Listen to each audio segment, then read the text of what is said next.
Yeah, of course. So I study broken heart syndrome, also known as Takotsubo syndrome, which is a transient and often reversible left ventricular wall dysfunction, accompanied by wall motion abnormalities. It is often preceded by emotional or physical triggers. It was first described by the Japanese in 1990, who called it Takotsubo syndrome because the shape, this ballooning shape of the heart, resembled a Takotsubo pot, which is what a vase they used to catch octopus in. So Takotsubo syndrome is often preceded by emotional or physical triggers. Those can be negative, such as the death of a loved one, or they can also be positive, such as a surprise party or winning the lottery. So these can be emotionally induced heart symptoms that are thought to be provoked by brain activity. There are multiple causes. So these emotionally induced Takotsubo syndrome is one, but there's also physically induced, such as brain lesions. And this rarer part of Takotsubo syndrome is what we studied.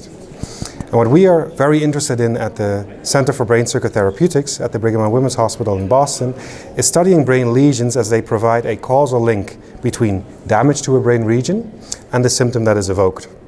So what we hope to do is use these rare brain lesions that cause Takotsubo syndrome to learn more about the brain regions and the networks involved in the brain-heart connection.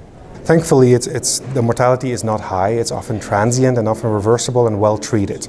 So most cases don't end up in death. There are some reported cases though, where for instance in Boston a police officer entered the wrong room and there was an elderly person there. And once they were so scared and so surprised that they dropped dead. So those cases are reported, but they are rare. So mostly they are reversible and transient and well treated. There's many risk factors that increase the risk of this actually happening and leading to death. The main risk factor for Takotsubo syndrome itself is to be a postmenopausal female, because the decline in estrogen and progesterone has negative effects on safety of the heart and heart health. And we don't know yet what that means for brain health, although there's big research studies are looking into that. So this bidirectional relationship of the heart and the brain is very interesting, and I'm happy to see that it's gaining more and more attention.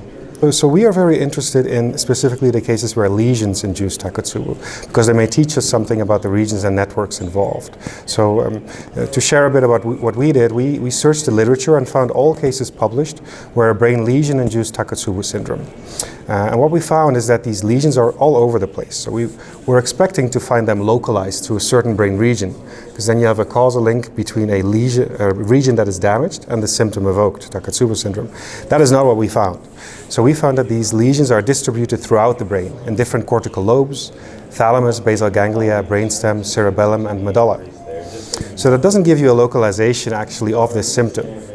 The next thing we did is used the human connectome, which is a database of connectivity data of the average human brain. So there's big research studies that have been done that have collated how does the normal and average connectivity in a normal brain look like. And we use that and leverage that to see what that lesion is connected to.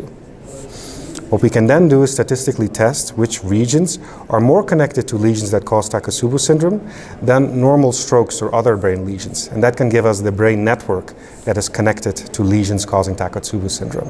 And that is what we did. Yeah, so it's often, it comes unexpected.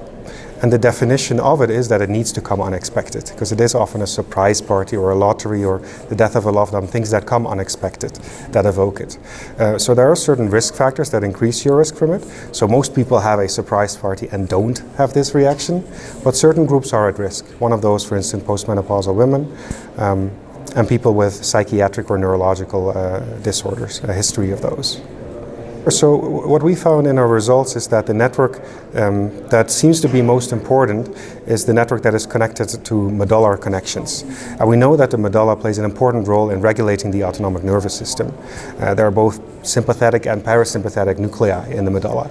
And what we are now trying to figure out, and we really could use help from others that are experts in this field, that reach out maybe also, is to see what regions in the medulla are really critical for a lesion to be connected to cause Takotsubo syndrome. And in that way we hope to map the brain regions and networks that are involved in this symptom, potentially in the future to prevent or treat it better.